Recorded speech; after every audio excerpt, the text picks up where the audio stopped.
OBC महायंत्रामध्ये महिलांची देखील मोठ्या प्रमाणात संख्या आहे आणि उत्साह देखील खूप मोठ्या प्रमाणात आहे। आपण समोर पाहतोय ज्या पद्धतीने या ठिकाणी उत्साहामध्ये सगळे ओबीसी बांधव या ठिकाणी येत आहेत, महिला सुद्धा आहेत। काय सांगाल आज भुजबळ साहेबांच्या सभेमध्ये काय ऐकायचं?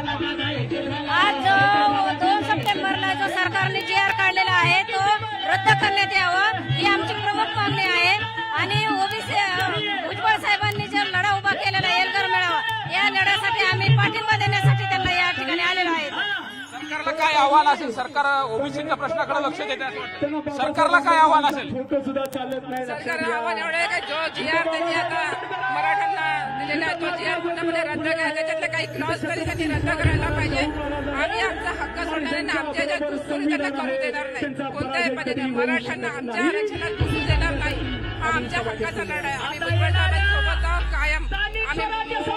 मी आज नागपूरवरून आलेली आहे, समजावून पदाधिकारी आहे आणि मला आणि माझ्या समाजाला आरक्षण पाहिजे। माझ्या हक्काचं आरक्षण ते आमचा हक्क आहे, ते आम्हाला मिळालं पाहिजे। या कोणत्याही पद्धतीने यांनी जो बोगस यांनी जो GR काढलाय ते भुजबळ साहेब आम्ही सगळेजण म्हणत आहोत की हा GR रद्द झाला पाहिजे। हैदराबादी GR गॅझेट जो काही यांनी मान्य केलेला आहे, रिझर्वेशन मान्य केलं, हा पूर्णपणे रद्द झालेला पाहिजे। नेमकं तुम्ही कुठून सहभागी झालात आणि आता सरकारला काय इशारा?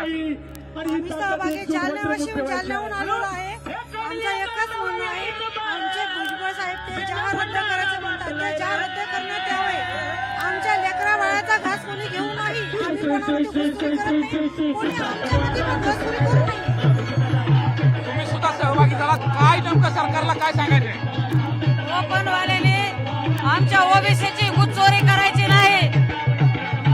आपण पाहतोय मोठ्या संख्येने ज्या महिला बांधव आहेत त्या सहभागी झाल्यात। त्यामुळे नेमकं या मोर्चाच्या माध्यमातून जर बघितलं तर आज या जो महाएल्गार होणार आहे या माध्यमातून सरकारला काय इशारा दिला जातोय आणि जो 2 सप्टेंबरचा GR आहे त्या अनुषंगाने आज नेमका या मेळाव्याच्या माध्यमातून काय निर्णय घेतला जातो हे देखील पाहणं महत्वाचं आहे। आता ओबीसीच्या पुढच्या लढ्याची दिशा या आजच्या मेळाव्याच्या माध्यमातून ठरणार आहे। त्यामुळे साहजिकच व्यासपीठावरती मान्यवर यायला उगा काही वेळ आहे, ते ओबीसी बांधव या ठिकाणी मोठ्या प्रमाणात आक्रमक झालेले त्यांच्यामध्ये आपल्याला पाहायला मिळतोय। आणि विनंती आहे की न्यूज